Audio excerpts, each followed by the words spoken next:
Warahmatullahi wabarakatuh, selamat pagi.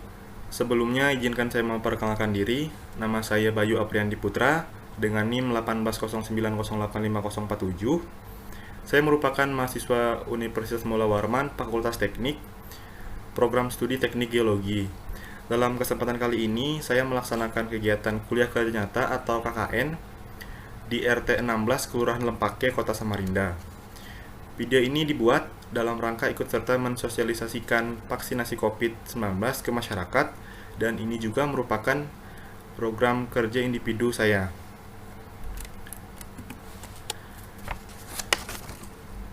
Organisasi Kesehatan Dunia atau WHO pada tahun 2010 hingga 2015 mencatat kurang lebih 10 juta angka kematian di seluruh dunia mampu dicegah dengan adanya vaksin.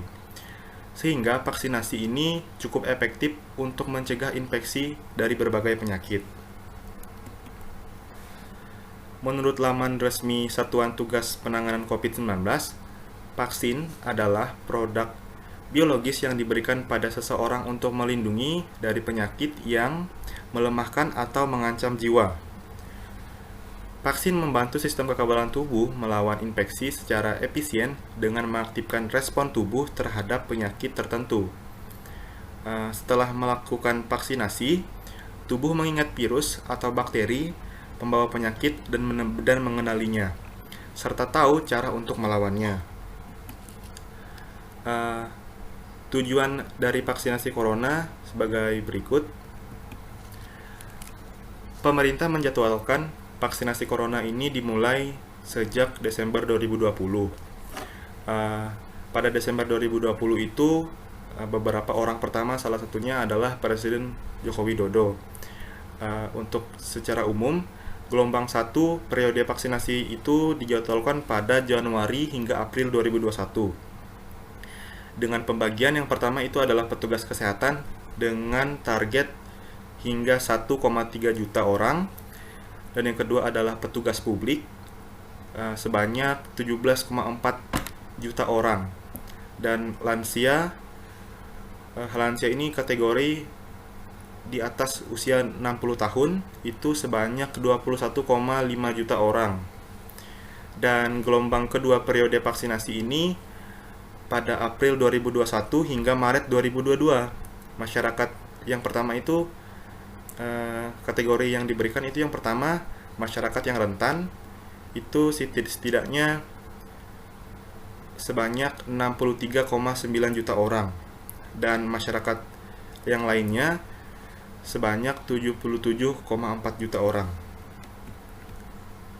Apakah Anda sudah mengetahui tujuan vaksinasi tersebut? Mari kita kenal lebih dalam agar semakin mantap divaksin. Yang pertama adalah menurunkan jumlah pasien dan kematian akibat COVID-19.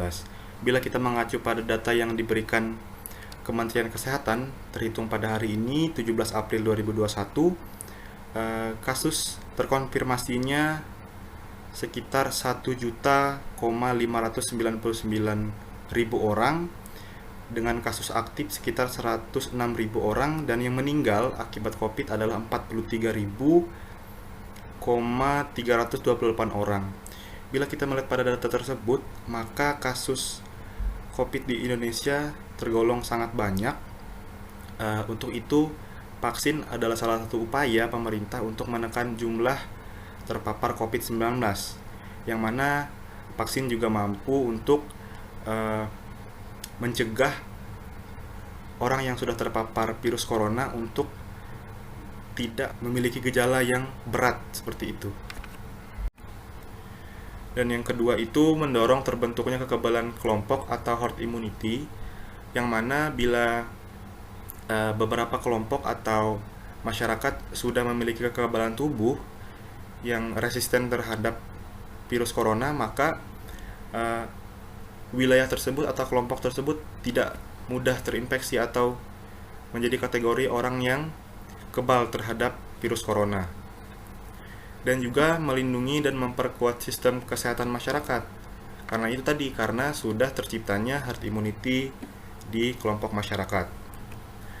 Dan juga menjaga produktivitas serta menurunkan dampak ekonomi dan sosial, di mana Kesehatan itu adalah hal yang paling utama. Bila kesehatan masyarakat sudah terjamin, maka ekonomi juga akan membaik dan juga kehidupan sosial, interaksi antar masyarakat sudah bisa berjalan dengan normal. Untuk itu, vaksin mampu melindungi diri kita bahkan negeri ini dari wabah penyakit, terkhususnya virus corona. Mari kita ikut serta dalam program pemerintah melakukan vaksinasi COVID-19 untuk melindungi diri kita, keluarga, serta masyarakat dari bahayanya terpapar COVID-19. Jangan lupa untuk selalu menerapkan 5M, memakai masker, mencuci tangan, menjaga jarak, menjauhi kerumunan, dan juga mengurangi mobilitas. Cukup sekian penyampaian dari saya. Mohon maaf bila ada kata yang kurang berkenan di hati saudara. Akhir kata saya ucapkan terima kasih.